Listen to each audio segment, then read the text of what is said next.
Hello friends, welcome to let's crack civil service. दोस्तों, हमारे YouTube channel में आप सभी का स्वागत है।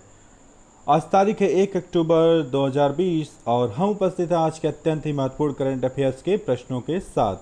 तो दोस्तों, आइए शुरू करते हैं आज का ये करंट अफेयर्स का प्रैक्टिस सेट, जिसमें हमने पिछले दिनों के अत्यंत ही महत्वपूर्ण प्रश्नों को शामिल किया है, जो आपके एग्ज़ाम्स के लिए अत्यंत ही महत्वपूर्ण हैं और इस प्रकार के प्रश्न एग्ज़ाम में अक्सर पूछ दिए जाते हैं। तो आइए शुरू करते हैं आज का पहला प्रश्न। तो दोस्तों, आज का हमारा पहला प्रश्न है कि द्वितीय विश्व युद्ध में किस देश के लिए जासूसी करने वाली भारतीय मूल की पहली महिला नूर इनायत खान, भारतीय मूल की पहली महिला नूर इनायत खान को ब्लू प्लॉक से सम्मानित किया जाएगा। हमें बताना है कि ये भारतीय मूल की महिला हैं, किस देश के लिए इन्होंने जासूसी किया था और इन्हें ब्लू प्लॉक से सम्मानित किया जाएगा। हमारे ऑप्शंस हैं अमेरिका, जापान, ब्रिटेन या फिर जर्मनी। तो दोस्तों, इन्होंने जासूसी किया था ब्रिटेन के लिए, तो इसलिए हमारा सही उत्तर होगा ऑप्शन सी, ब्रिटेन। आइए इस प्रश्न की व्याख्या देखते हैं। द्वितीय विश्व युद्ध में ब्रिटेन के लिए जासूसी करने वाली भारतीय मूल की पहली महिला नूर इनायत खान को ब्लू प्लॉक से सम्मानित किया जाएगा। इसके तहत उनके सेंट्रल लंदन स्थित पूर्व आवास के बाहर उनके कामों के बारे में बताते हुए एक पट्टिका लगाई जाएगी। बता दें कि ब्लू प्लॉक योजना ब्रिटिश हेरिटेज चैरिटी द्वारा चलाई जाती है। तो ब्लू प्लॉक योजना किसके द्वारा चलाई जाती है? ब्रिटिश हेरिटेज चैरिटी द्वारा चलाई जाती है। तो ये हैं नूर इनायत खान, जिन्हें ब्लू प्लॉक से सम्मानित किया जाएगा। आइए दोस्तों, अब अगला प्रश्न देखते हैं, क्वेश्चन नंबर 2, कि हाल में पूर्व भारतीय राष्ट्रपति प्रणब मुखर्जी की मृत्यु हो गई।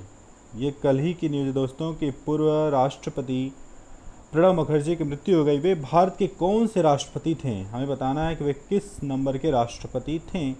हमारे ऑप्शन है 12वें, 13वें, 14वें या फिर 11वें। दोस्तों, प्रणब मुखर्जी भारत के 13वें राष्ट्रपति थे, इसलिए हमारा सही उत्तर होगा ऑप्शन बी। आइए अब इस प्रश्न की व्याख्या देखते हैं।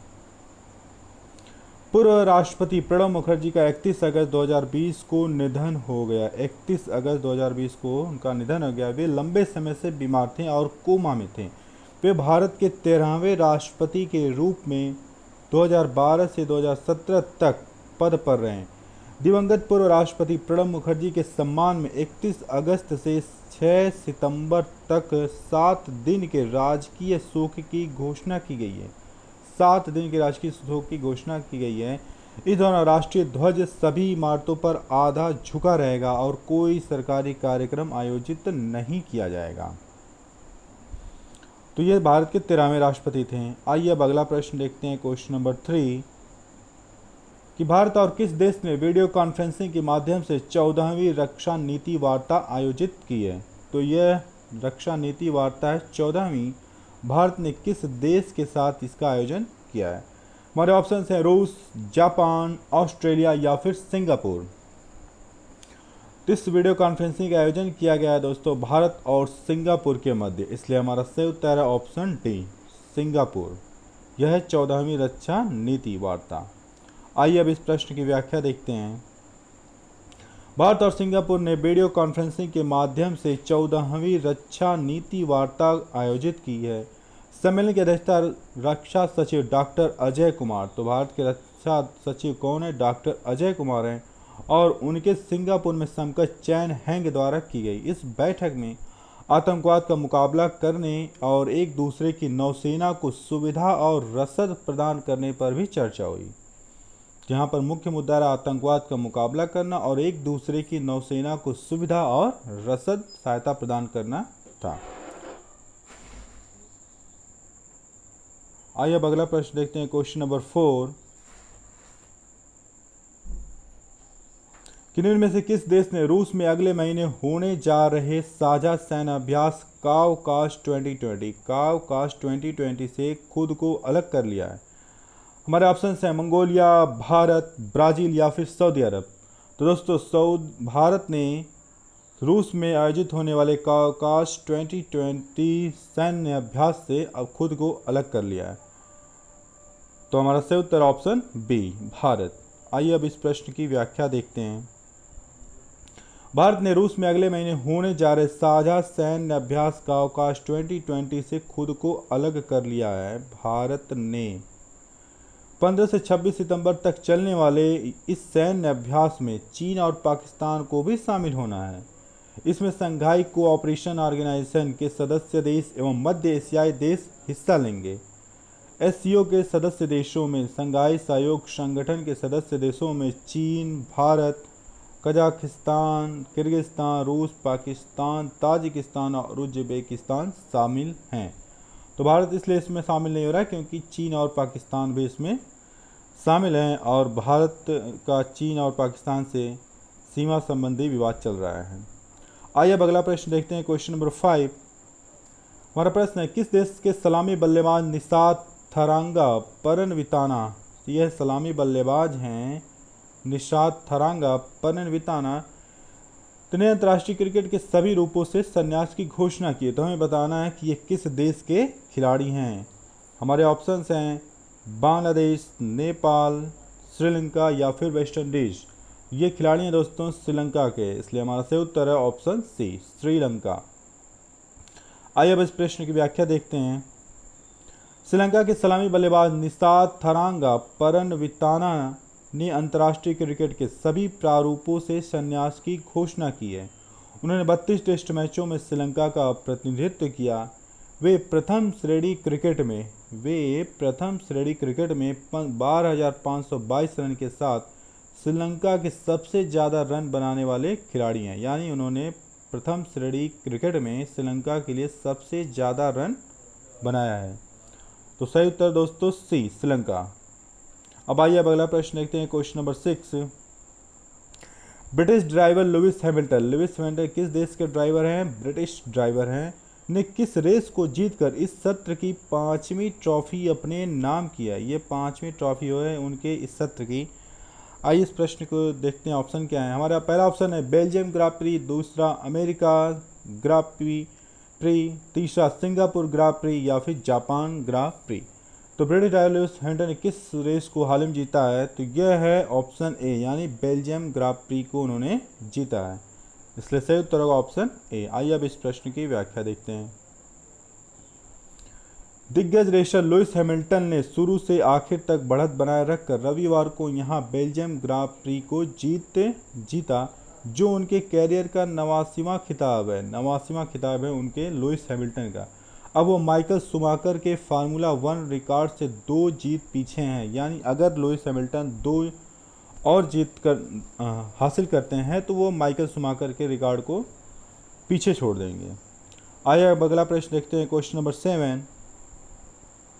किस राज्य में 500 करोड़ रुपए की लागत से विश्व के सबसे बड़े टॉय म्यूजियम बनाने की घोषणा की गई है? 500 करोड़ रुपए की लागत से विश्व के सबसे बड़े टॉय म्यूजियम बनाने की घोषणा की गई है। हमें बताना है कि यह किस राज्य में ऐसा हुआ है। हमारे ऑप्शन है राजस्थान, मध्य प्रदेश, गुजरात या फिर महाराष्ट्र। तो दोस्तों विश्व के सबसे बड़े टॉय म्यूजियम बनाने की घोषणा की गई है गुजरात में, इसलिए हमारा सही उत्तर है ऑप्शन सी, गुजरात। आइए इस प्रश्न की व्याख्या देखते हैं। गुजरात में विश्व का सबसे बड़ा टॉय म्यूजियम बनने वाला है। विश्व का सबसे बड़ा टॉय म्यूजियम, इसके लिए 30 एकड़ ज़मीन आवंटित की गई है। इसे गुजरात के चिल्ड्रन यूनिवर्सिटी के बाल भवन प्रोजेक्ट के तहत बनाया जा रहा है। यहाँ प्राचीन काल से लेकर आधुनिक काल तक के 11 लाख से ज़्यादा खिलौने प्रदर्शित किए जाएंगे। तो दोस्तों याद रखिएगा गुजरात में यह म्यूजियम बन रहा है। अब अगला प्रश्न देखते हैं, क्वेश्चन नंबर 8। मुकेश अंबानी के रिलायंस रिटेल फ्यूचर्स समूह को कितने करोड़ रुपए में खरीद लिया? तो रिलायंस रिटेल ने फ्यूचर समूह को कितने करोड़ रुपए में खरीद लिया? हमारे ऑप्शन हैं 24,713 करोड़, 25,515 करोड़, 14,345 करोड़ या फिर 30,987 करोड़। तो रिलायंस रिटेल ने फ्यूचर समूह को 24,713 करोड़ रुपए में खरीद लिया है, इसलिए हमारा सही उत्तर होगा ऑप्शन ए। ऑप्शन ए सही है। आइए इस प्रश्न की व्याख्या देखते हैं। रिलायंस रिटेल वेंचर्स लिमिटेड ने यह घोषणा की है कि वह फ्यूचर ग्रुप के खुदरा थोक व्यापार, रसद और गोदाम व्यवसाय को 24,713 करोड़ रुपए में अधिग्रहण कर रही है। फ्यूचर ग्रुप के लॉजिस्टिक और वेयर हाउसिंग कारोबार को भी रिटेल हाउस को हस्तांतरित किया जाएगा। अब अगला प्रश्न हमारा है क्वेश्चन नंबर 9। किस राज्य सरकार ने हाल में पूर्व मंत्री चेतन चौहान के नाम पर रोड का नाम रखने की घोषणा की है? हमारे ऑप्शंस देखते हैं। हमारे ऑप्शंस है राजस्थान, झारखंड, उत्तर प्रदेश या फिर बिहार। तो दोस्तों उत्तर प्रदेश ने पूर्व मंत्री चेतन चौहान के नाम पर रोड का नाम रखने की घोषणा की है, इसलिए सही उत्तर है ऑप्शन सी। आइए इस प्रश्न की व्याख्या देखते हैं।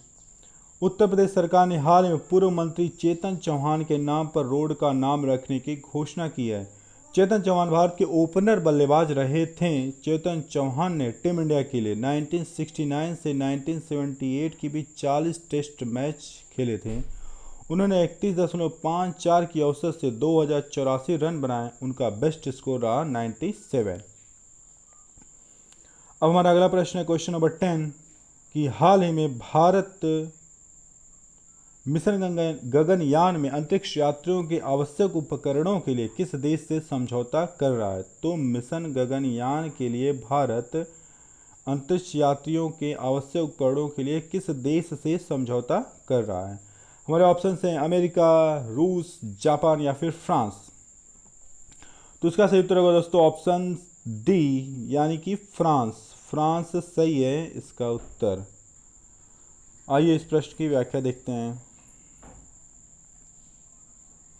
भारत और फ्रांस की अंतरिक्ष एजेंसियों के बीच गगनयान के अंतरिक्ष यात्रियों को आवश्यक उपकरण मुहैया कराने के लिए अग्रिम चरण की बातचीत हो रही है।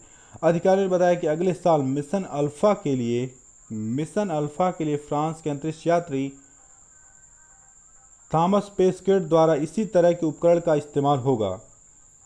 इसरो के मानव अंतरिक्ष उड़ान कार्यक्रम के तहत गगनयान पहला भारतीय अंतरिक्ष यात्री यान है। गगनयान को 2022 तक अंतरिक्ष में भेजने की